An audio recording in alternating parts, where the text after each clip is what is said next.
اکثروا ذکر ہادم اللذات، یاد کرو موت کو، یاد کرو۔ ہم موت کو یاد نہیں کر رہے۔ میں نے کہا قبروں کی زیارت کیا کرو، قبروں کے پاس ہنسا نہ کرو، ورنہ ایسا پھنسو گے کہ پھر کبھی نہیں نکلنا ہوگا۔ کیونکہ دیکھنے سے خبر، ایک تو سننے سے، سننے کے بعد آدمی شاک ہو سکتا ہے، جھٹکا لگ سکتا ہے، مگر فوراً سمجھ جائے گا۔ مگر جب آنکھ سے دیکھے گا تو پھر اپنے آپ کو سنبھالنا مشکل ہو جاتا ہے۔ اس ضمن میں رسول اللہ صلی اللہ علیہ وسلم کا ارشاد عالیہ ہے کہ سننے اور دیکھنے میں کتنا فرق ہے۔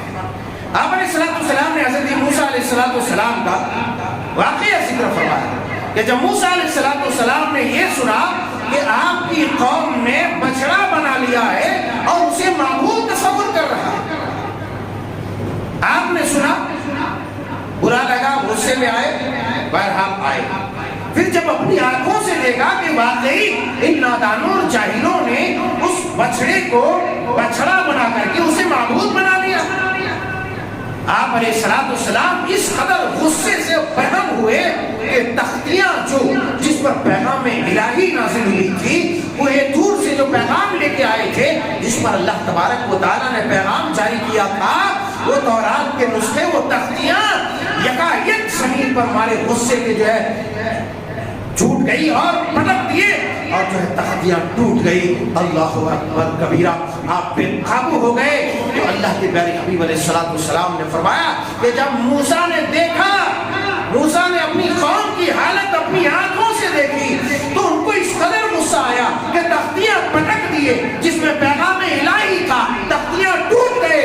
لہٰذا اے لوگوں، تم دیکھا کرو، مردوں کو دیکھا کرو، جنازوں کو دیکھا کرو، دفنایا کرو، تجہیز و تکفین میں حصہ لیا کرو۔ اسی طریقے سے بالکل لہیق اور کمزور بیمار لوگوں کو دیکھا کرو، تاکہ تمہارے اندر جو عقل ہے، تمہارے اندر جو نخوت ہے، تمہارے اندر جو تکبر ہے، وہ تکبر تمہارے اندر سے ختم ہو سکے۔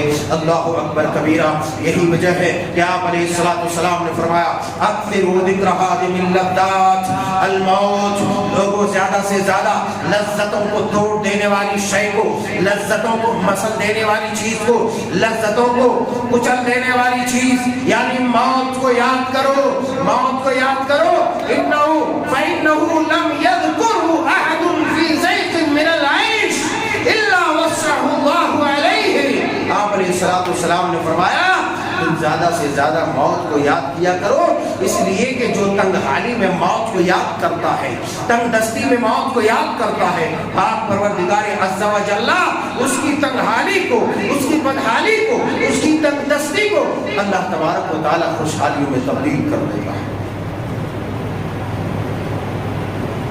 ہم اس قدر دنیا میں لذتوں میں شہوات میں پڑ چکے ہیں کہ موت کو بھول چکے ہیں کہ گویا کہ ہمارے پاس موت آنی ہی نہیں۔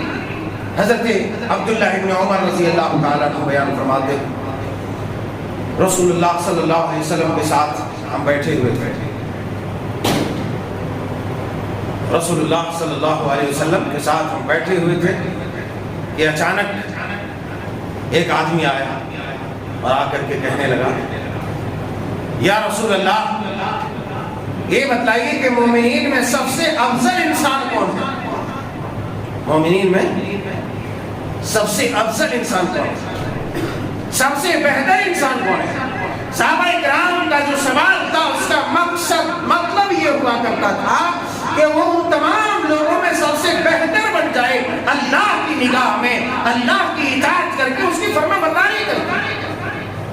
ہماری طرح نہیں کہ سوال کا مطلب کسی کو چھیڑنا، کسی کا نقصان پہنچانا، یا پھر کسی پر تنقید کرنا، یا کسی کو نیچا دکھانا۔ عام طور پر 90% ہمارے سوالات ایسے ہی ہوتے ہیں۔